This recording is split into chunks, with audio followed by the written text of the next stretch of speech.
Taho buntis. Ay taho. Ako sa teka. Ay nagbunlas si buntis ng bangus mga langga. So walang kasama ngayon dito si buntis kay si Sarah umuwi. Hindi na daw yun babalik. Charis. Nakaluto na pala si buntis ng sinigang na bangus. Kung nagamit tayo. Hindi na daw yun magbalik si Sarah. Tama ba, buntis? Ha? Hindi na magbalik si Sarah nga Asawa naman. naman good siya. Tao yung asawa niya is to. Hindi na siya patrabong kay ang bata ba. Kung maldita si Sarah, yung napangasawa ni Sarah, sobra din, maldita, stricto. Sa kanya na lahat. Tapos hindi niya na-allowed mag-work si Sarah. Kaya, nasa kay Sarah na ang desisyon kung uuwi ba si Sarah o hindi. Babalik pa ba ulit. Patay kita Sarah. Bitaw, hindi mga laga. Si Sarah gaga mga laga umuwi. Kasi nakilibing doon sa asawa ng kanyang kapatid. O baka ibasyo na naman ako ba? Baka yung title ko nito is tapos ibasyo na naman ako. Siyempre, bago kayo maghusga mga langga, huwag nyo muna, siyempre, mapansin man talaga. First natin mapansin is yung title, o diba? Pero, kung nag-wonder kayo sa title, dapat panoorin nyo talaga ang kabuuan ng video para maintindihan nyo, bakit pala siya nag-title ng ganon, ganyan. Tama ba ko, buntis? Ano sa panimong di? Wala naman yun. Saan mo na ito? Bangus nga po. Kabuin. Sinigang na bangus. Ang side dish, pritong bangus. Kasi mga langga, kung may sinabawan, dapat may pinirito. Dapat pag-prito mo, karne o manok. Wala na tayong karne. Tingnan mo, narinig na nila, wala na pala tayong karne. Ubos na po ang aming karne. So, naiwan manok at saka isda. Nag-grocery na kami mga langga ng mga dito sa bahay ng mga needs, ng mga mga tawag niyan, tinapa, mga whatsoever, except lang sa isda at saka sa manok at saka sa karne. So, yung 30 plus mga langga, hindi pa kasali doon ang isda at saka karneng baboy. Karneng baka. Yun, ganun sabi ni Madam to. Paano na lang ito ga? Uy, pag wala na tayo, wala na akong income, mabuhay pa kaya tayo nito, Charis. Siyempre, mabuhay. Uy, ano ba magkaunday tadrag kanang ginisang kuan, ginisang kangkong, ginisang lugbati. Uy, masarap mga lang ang ginisang alugbati with sardinas. Bayot. Masarap yan. Tapos, naka-experience ako nung nag-asawa ako. Kasi nga, ang tigas ng ulo ko mga bakla. Wow, hindi tayo magtapik kasi baka magsingit si Jing. Katsawan na naman ako ni Jing. So, ano yun mga bakla? Nung nag-asawa ako, hindi pa, may isa pa lang anak ko si Kuya Kinkin. Nakatry talaga ako mga langga. Wala kasi akong work. Tapos yung ex ko din is walang kasiguraduhan na work by that time. So ngayon ang nangyari is bakla nakaulam ako for the first time ng ginamos. Bagoong ba? Yung bagoong good tapos nakaulam ako ng tawag niyan noodles na quick chow beef, tapos hinaluan ng talong, hinaluan ng okra, hinaluan ng malunggay, gano'n. Nakatry ako. Tapos, hindi na tayo magtapik yan, kaya nandito na si Jing. Kaya, ang daming alam kasi ni Jing, mga langga, mga chow yan si Jing. Ibulabog ako ni Jing. Kaya, pag nandito si Jing, hindi tayo magtapik, kaya katsawan ko ni Jing bakla. Tapos, siyempre, nung unang panahon ng hapon, Charis. Kasi alam mga asawa niya kasi vegetarian. Hindi. Kasi mga langga, alam nyo ang story ko ganito. Bakit Oh, meron mga mga chismosa, mag-aabang na ang mga chismosa. O, diba? Yung story ko sa inyo ang Yung story niya sa inyo kung Life. paano siya naglinis ng isda. kaya Nagprito ng isda. kaya ngayon mga langga, gustong-gusto ko maglinis ng isa. Dito siya ng isda, may hasang pa. Kaya gusto ko mga langga maglinis ng isda. Kasi may experience kasi ako niyan. Sinabi na ni Jing ang experience, nagprito ako ng isda, mga langga, na may hasang pa. O di ba? Kasi ganito yan. Ang lifestyle ko dati mga langga, bahay, paaralan lang talaga yan. Tapos yan si Mami, super stricta yan si Mami.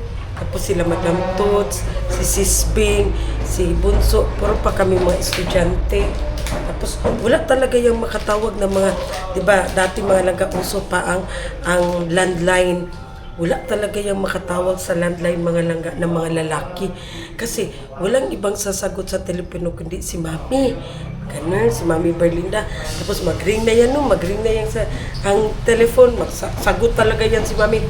Hello? Oh, di ba? Takot na agad takot na agad ang nasa kabilang niya. Hello? Takot na agad si Charlie. Hello?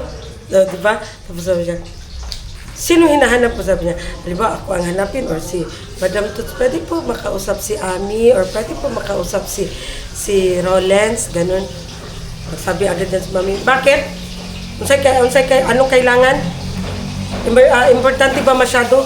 Ganun, kaya wala talagang magtawag sa amin kasi sobrang higpit ni Mami at saka ni Daddy. Tapos ganito ang nangyari. Nag-asawa, to make it short mga laga, nag-asawa ako sa yung nagiging ex ko, which is papa ni Kuya Ken at saka papa ni Zian. Isa lang ang papahan ng mga anak ko, Diyos ko. Lima, papa yan. Isa lang ang papa ni Kuya Ken at saka ni Zian. Ganito yun. Nag-asawa ako lang nang wala talaga ako alam na trabaho. Kahit mag-ano ba, kahit magsaing, hindi ko alam kasi wala nga akong trabaho dati. Hindi ko, wala akong, ano ba, yung, kundi, pag nasa bahay ako, nasa room lang ako. Tapos magtawag lang yan si Mami na, oh, kain na kayo, ganyan. So nag-asawa ako nang wala akong alam. Kahit magsaing, hindi ako marunong. Kahit magsaing sa rice cooker, hindi ako marunong. Tapos, pumunta kami doon sa province ng ex ko, mga langga. O diba, kahoy. Doon, kahoy, mga langga. Ang gamit nila doon. Wala, pinagsaing ako. Tapos, pinag-ano ako ng apoy. Naghaling ko ba? Naghaling. Sabi ko, paano man ito magpa-apoy? Uy, na hindi man ako marunong. Wala akong idea talaga. Basta ang alam ko, nagpabili ako ng gas. Pabili ako ng gas sa bata doon. Tapos, naubos ang 10 pesos na gas. Wala pa rin apoy na nabuo. Wala pa rin apoy na nabuo. Naubos na lang, nagpabili na nila ako ng yung tanduay ko na lapad ba, nagpabili ako ng isang ganun na gas. Bakla, sige na ako iyak kasi wala talaga akong apoy na nabuo. Hindi ko talaga alam maghaling. Hindi ko kabalong haling lagi. Sige na ako iyak. Hanggat sa dumating yung papa nila Zian. Sabi niya, isa ka oras sa kadiha, wapa ka nakahaling. Dapat ang kitesting mo halin ng ilang balay, gibuhusan mong gas. Sa gawar sa kada, wala pa ka nakahaling. Sabi niya, oh, ganong nihilak pa ka. Sabi niya, oh, ba't umiiyak ka?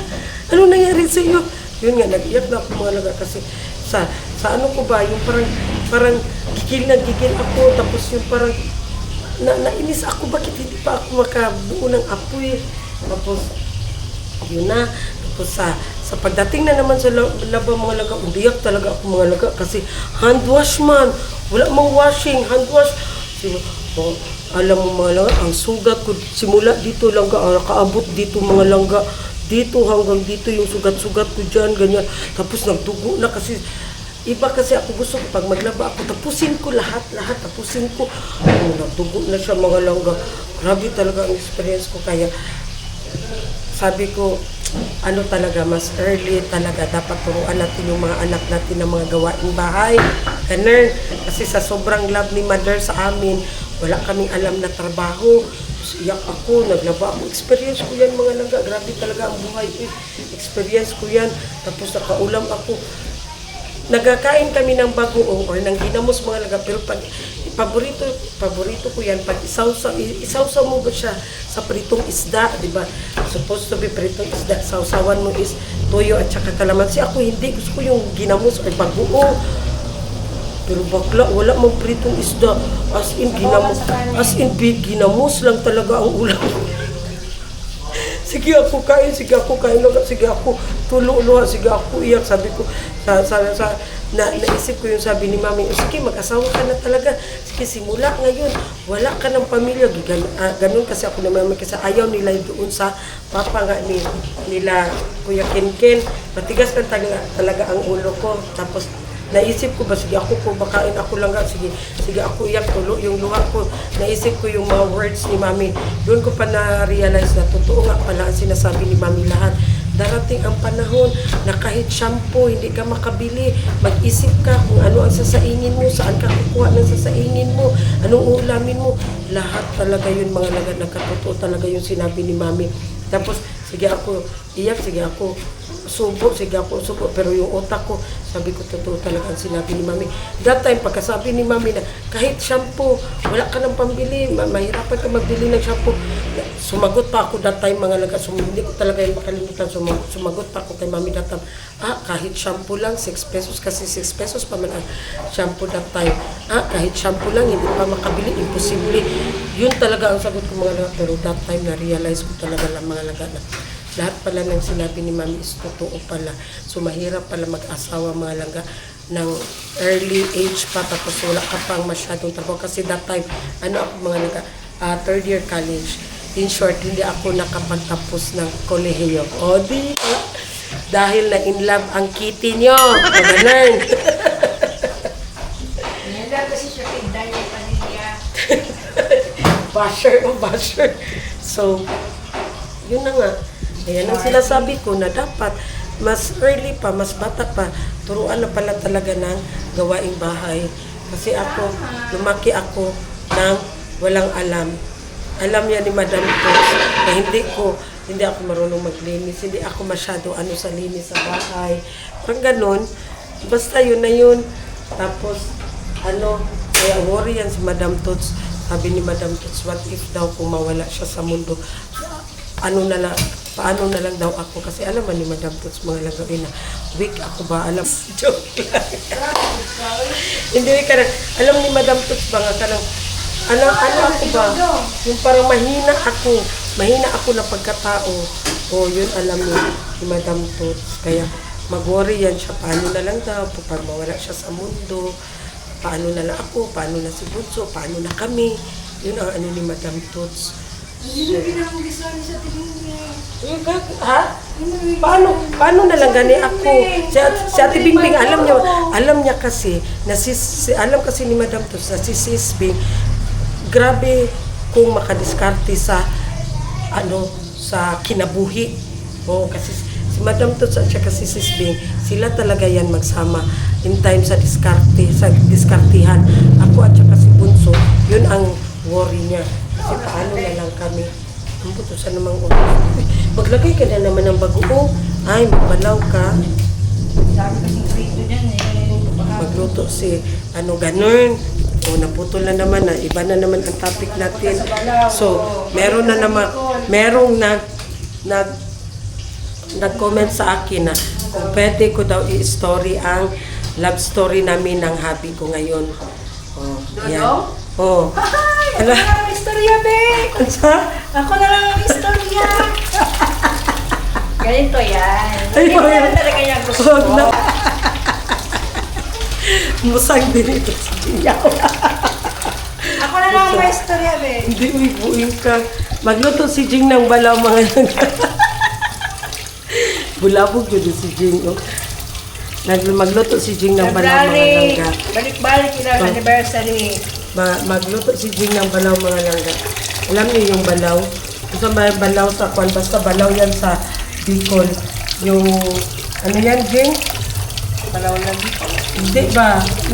Yung bagoong na may maraming Ano yan? Yung unsa ni nasili? Kulikot ba ni? Tapos maraming kamatis, sibuyas bombay. Tapos with pritong isda. Kasi maraming sobra dito na pritong isda. Kaya hinimay-himay na ni Jean. Tapos gawin niya ng balaw. Kasi paborito talaga yan ni Kuya. Pampagana sa... Pala, pampagana sa kain ng langga. Ang balaw. Tapos sobrang anghang. Huwag mo naman sana gawing maanghang masyado bakla. Ang balaw. May manghang good. Hindi mo na manghang ang sili good. Hindi yan anghang. Malaki ba yan? Yan ba yan ginagawang ano ba? Hindi mo na katong haba good. So, Yoko. Wow. So, yun na nga mga langga ang ating story. Hindi mo good yun. Kulang pa mo good. Ano pala? No, right. Ha? Radyojo. Sa iba na naman yan. Next vlog na naman yan. O diba? Para may abangan sila. Ay, ginoo ko. Kung kaya, kaya mga langga, kung ako talaga sa panahon ngayon, kung ako ang dalaga, never talaga muna ako mag-asawa.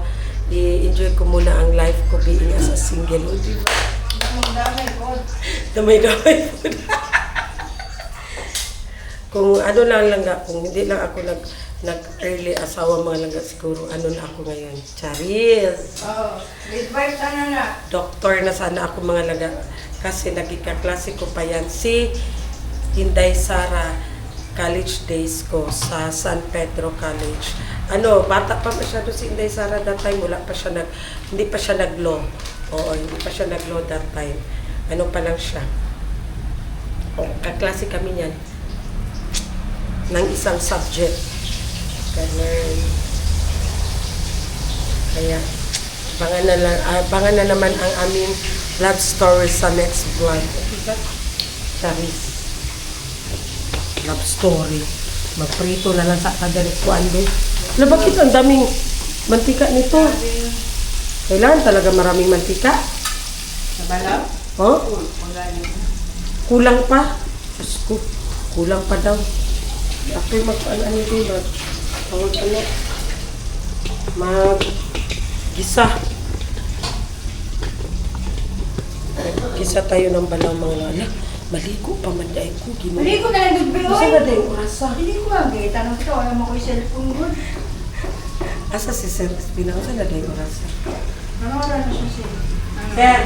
White rice. Sir! Asa na oras? Las 11 pa? Las 11 sarado?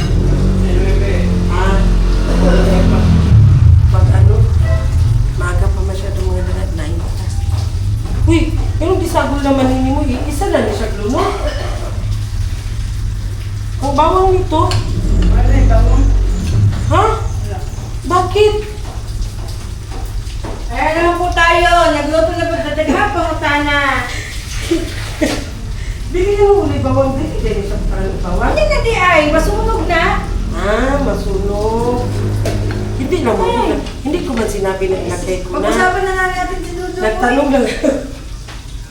Nagtanong lang ako ng mga langga. Hindi nyo na masyado nakikita si Ching sa vlog ko ngayon. Ipapakita ko na siya sa inyo kasi kami ng dalawa mag-vlog. Kasi kawawa naman itong buntis niya ito para meron din siyang extra income.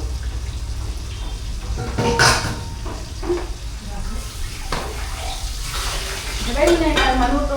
Sige ka, buka-buka yan mo. Punta lang nila sa mukha. Wala pa manggod yan na init. Hawakan mo daw. Buang. I-try mo ganun yung palad mo. Pag nagbula ka, pasok ka. Mainit na. Tubig bago ang ilan yan dapat. Basahin mo ito sa tubig. Dali, wait.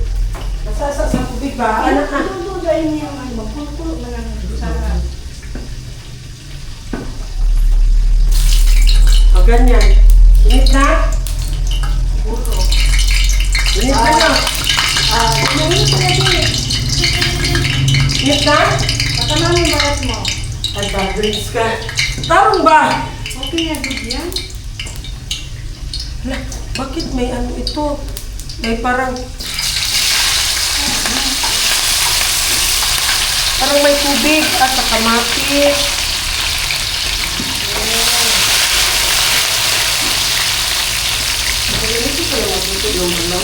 Hindi ako kain ng balaw mga langga. Hindi ko alam paano lang po doon. Ay, sabay pala siya sa mga langga ang kamatis, sibuyas bombay at saka yung sili. Yung kulikot na sili mga langga. Ang sabi na sa Tagalog, kulikot. Kulikot. Sudpod. Ha? Siling mahaba mga langga ba? Kulikot yan. Ano ba tawag sa inyo? Baka i-bash na naman ako. Pwede din yung sili good mga langga na ginagawang dynamite. Yun. Kanya-kanya ng term ba? Kaya huwag nyo akong i-bash. Mga ugo kayo. A little longer than a few minutes later. Kaya nilagay na natin ang bawang mga langga. Kasi para hindi pa masunog, gilas na natin ang bawang kasi parang naluto na talaga ang ating kamatis.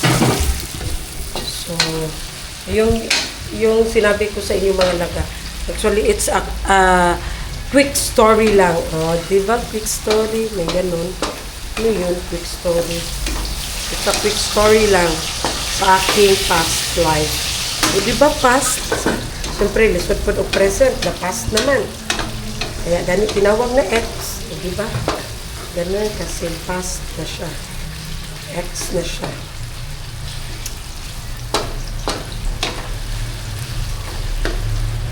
So, next is ilalagay na natin ang piniritong isda. Di ba? Para hindi masayang ba? I-recycle natin. Gawin natin balaw charis. Pritong isda kasi ang ulam namin kahapon. Hapon ba yun dyan, no? Oh. Tapos, nilagay lang siya sa ref. Tapos, para hindi masayang, ngayon, ginawa ni Jing na balaw. So, ayan ang mga langga ang ating balaw. So, maya-maya ilagay natin ang bagoong. Diba? Bagoong.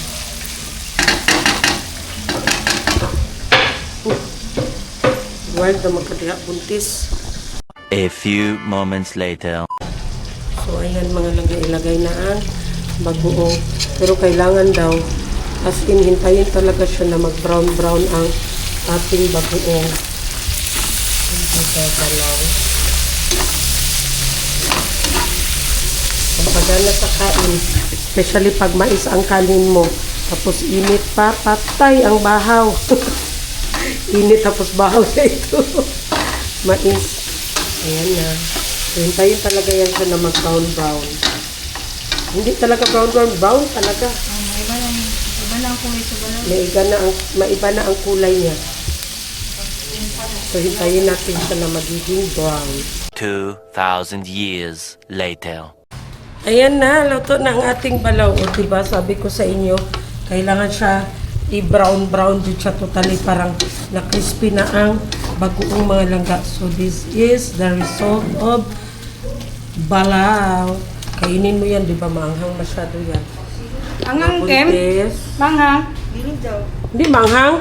Mahilig ka kasi sa maanghang. Si Barbilat mga langga, hindi daw maanghang. Mahilig kasi siya sa maanghang. Bili mo po asbe. Zian, bili ka doon ice langga. O, isali mo sa atin para yung tumbler natin lagyan din ng yellow. O, yun na. Pabili-bili ka pa ng ice na wala ka naman palang pera. O, tawag-tawag ka pa. Kuha ka na lang doon sa wallet ko, Zian. Magkano? Ay, magkano pala ang ice? Oh, dalawa, magkano? Isudpod. Magkuha ka ng 500, charis. Kung may makita ka dyan, 500 sa'yo na, charis. Kaya wala mo, 500. Ay, ginoo ko, igang. Maligo na ako mga langga, oy. Maya-maya maligo ako. I just had to let you know you're